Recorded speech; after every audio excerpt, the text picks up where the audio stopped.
Hey everybody, Neil Thompson, founder of Teach the Geek here. I work with technical professionals so they can present more effectively, especially in front of non-technical audiences. And you can learn more about that at teachthegeek.com. Again, that's teachthegeek.com. And always remember to like and subscribe to this YouTube channel. Every bit helps. When I first started Teach the Geek, really the catalyst for it was a course I developed called Teach the Geek to Speak. And I developed it to help people like myself, people in the technical fields, improve with their public speaking skills.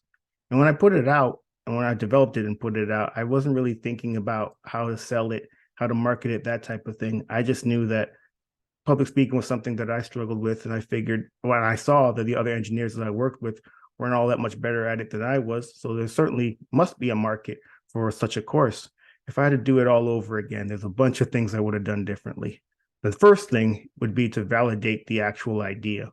I mean, as I mentioned, I just figured I struggled with this. Other engineers I knew struggled with this. There must be a market. Let me develop this course and put it out there, and people will buy it. If you, what's the saying? If you build it, they will come. No, that's not how it worked. And I struggled for quite a while with this course, and just nothing really happening with it, to be very honest. But if I had to do it differently, here's what I would have done. I would have developed a lead magnet or a freebie of some kind, maybe a cheat sheet or some sort of checklist on things to improve on when it comes to giving presentations or public speaking in general. And then I would have put that out, make it free. And I would have created a landing page and basically posted it on all my social media platforms, and then have people give, in exchange for their email address, they get this freebie. So basically, what I've done and what I'm doing is building up an email list of people who were interested enough, but in the freebie, to give me their email address, either email address. And then when I gather up those emails, then I'll ask those people, I'm considering developing this course. Is this something that you would be interested in if I were to do it? And they're more likely to actually answer because they were interested enough in the topic to give you their email address. They may very well be interested in a course as well. I mean, it in hindsight, this makes perfect sense, but obviously hindsight's 2020. I certainly wasn't thinking about that when I was developing the course all the way back in, I guess what it would have been 2018, so 5 years ago. So that's something I definitely would have done differently. I wouldn't have just built the course just because I thought it was useful.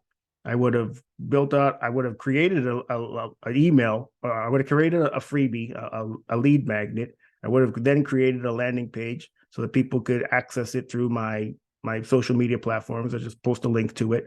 People would, in exchange for their email address, they would get the freebie, the lead magnet. And then I would ask those people on that email list whether they'd be interested. And then if I got a positive response there, then I would create the course. Because at least the people on the email list would be buyers of the course. And then you figure if those people are going to buy it, then perhaps now other people would buy it too. So essentially, you validated the idea. So that's one. The second thing I would have done differently is not just build a course. I mean, courses are fine and all, but ultimately, when you're finished the course, you may have other questions that you want to ask. But if the course didn't answer it, then those questions go unanswered. So what I would have done differently is I would have had some sort of live version or component to the course as well. So it's not just you get all this information and you use it as you will. You actually get access to the person who actually created the course. Maybe you have a Zoom meeting once a week, or every other week, however often you want to do it, where people could actually enter into that Zoom meeting to ask questions. I'm a member of a couple of groups that are just like that. So there is a course, and there is things that you can go through, modules you can go through. But to be very honest, a lot of times I'm more interested in the actual speaking to a human being. I have questions. Maybe the course answers them, maybe they don't. But at least I have access to a person who is a subject matter expert who I can ask my individualized question directly. And I can get an answer in the moment, as opposed to going through the course and hoping that those answers or those questions are answered. So that's definitely something I would have done differently too, having some sort of person to person interaction with people. Maybe it would be a group thing. So a bunch of people would go into a Zoom room, a Zoom meeting every other week or however often, and we would get answers to our questions from the person who actually created the course. that's definitely something I would have done differently, and that's something I do now. So it's not just a course, just a one-off thing, because oftentimes people need ongoing help, and that's how you can get around that. And then the third thing, the final thing I want to mention is the pricing. I actually worked with a person, a course creation expert, or I guess that's what she would have been, and she basically told me what the pricing should be. And to this day, I don't really know how she came up with that price, but I just went along with it because I didn't know what the price should be. I mean, I worked as an engineer for a number of years. What did I know about course creation? So we put up this course that I didn't validate with a price that I didn't validate either. It's just a recipe for disaster. So when it comes to pricing, I know it could be a tricky subject, but my suggestion is you have to start off, you have to start somewhere. So if you put it out, I mentioned that you validate the idea with the people that are on your email list, and then you give them a certain rate. And typically people call it a founder rate because it's a new course and no one's gone through it before, so it hasn't really been validated in the sense that because people haven't gone through it before and people don't know if it's good or not, if it's useful. So you give them a discounted rate as opposed to what you actually want to charge for it. And so once they do it, and then you get some testimonials from those people, and you can post those on social media. Now you can up the price because now this course has been fully validated. People have gone through it. People have sung your praises. They've been willing to give you testimonials on the course. And now you can up the price. And you could do that periodically. You don't have to keep the price in one spot as it is. You could always up it, periodically. And what I suggest is for the people who are in the course, their price won't go up.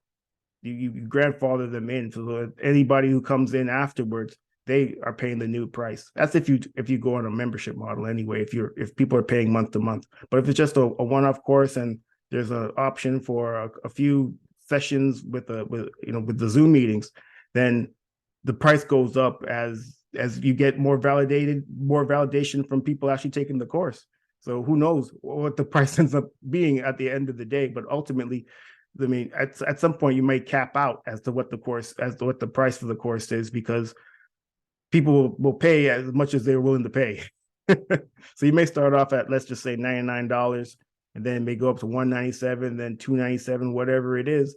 And at some point, you may very well get to a point where people aren't willing to pay it anymore, and then pay more than that, and then you kind of know, well, okay, this is the cap for what the course price can be, and then perhaps you just leave it there. So those are the three things I really want to mention about building out a course. Firstly, you want to validate the idea, and you could do that by, as I mentioned earlier, creating a lead magnet, getting people on an email list, and then essentially presenting the idea of building a course out to them and seeing what their response is. And then the second thing is the idea of, what's the second thing? Oh yeah, having an in-person component to it, so people can actually have an option or opportunity to ask questions, because there may very well be parts, or the course may not answer all their questions. And then the third is pricing. Is you set it at one thing, and then you increase it as time goes on, as you get more validation and more testimonials from people who actually took the course. So hopefully this was helpful. Again, my name is Neil Thompson. I'm the founder of Teach the Geek. I work with technical professionals on their presentation skills, especially in front of non-technical audiences. And you can learn more about that at teachthegeek.com. Again, that's teachthegeek.com. And please remember to like and subscribe to this YouTube channel, as every bit helps. Thanks. Have a great day.